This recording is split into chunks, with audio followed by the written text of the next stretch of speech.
Bonjour, je suis le chef Vito Alessi du pub Delmar à Canet-en-Roussillon et je vous accueille aujourd'hui pour vous présenter ma recette du saumon gravlax au charbon végétal. Pour ceci, nous avons besoin d'un filet de saumon, des arêtés, paré. Alors, paré, donc on enlève le ventre, des arêtés, on enlève toutes les arêtes.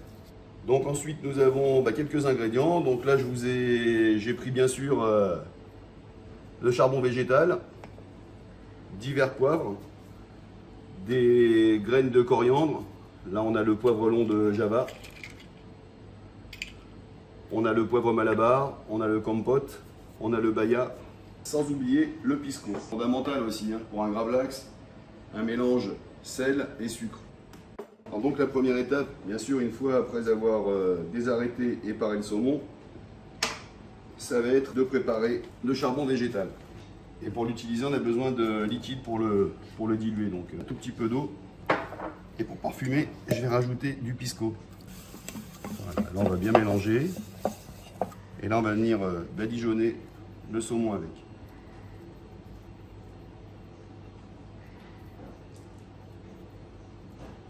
Je vais disposer mon filet de saumon dans un gastro, dans une plaque.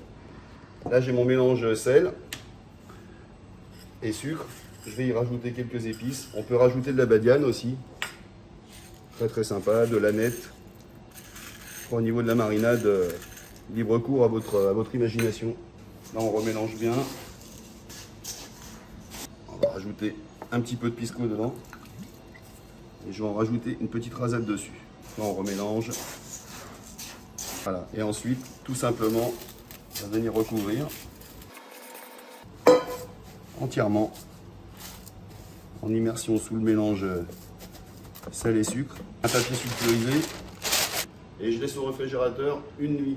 Le lendemain, vous le sortez, vous le rincez et c'est prêt à manger. Donc voilà, on se retrouve après une nuit de macération dans le sel. Donc le gravlax que vous voyez ici. Donc 24 heures, on le laisse bien 24 heures. Vous voyez la texture, la chair est devenue ferme. On voit bien la couleur là. On a conservé le noir dessus. Et on a vraiment cette densité de la chair qui a vraiment été séchée par le sel et le sucre. Alors surtout bien le rincer. Bien rincer à l'eau directement. Et ensuite on le sèche bien avec un linge. Alors soit vous le coupez comme un saumon fumé comme ça, soit on peut le couper en tranchettes directement. On a toujours la peau, donc on va enlever la peau. Alors pour enlever la peau, facile, on fait une incision ici. On attrape là, avec un couteau qui coupe bien sûr, et là on tire. Vous voyez, là on perd rien du tout. Voilà, tout simplement. Donc on va faire les deux taillages.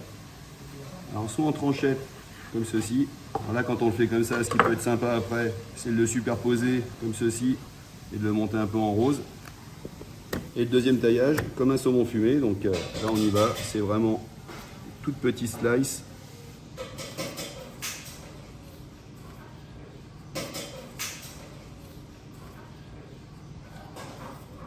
On peut l'agrémenter avec de la coriandre fraîche, voilà, tout simplement, comme ceci, petite rondelle, petite tranche de citron, lime, citron vert, voilà, un peu d'orange aussi.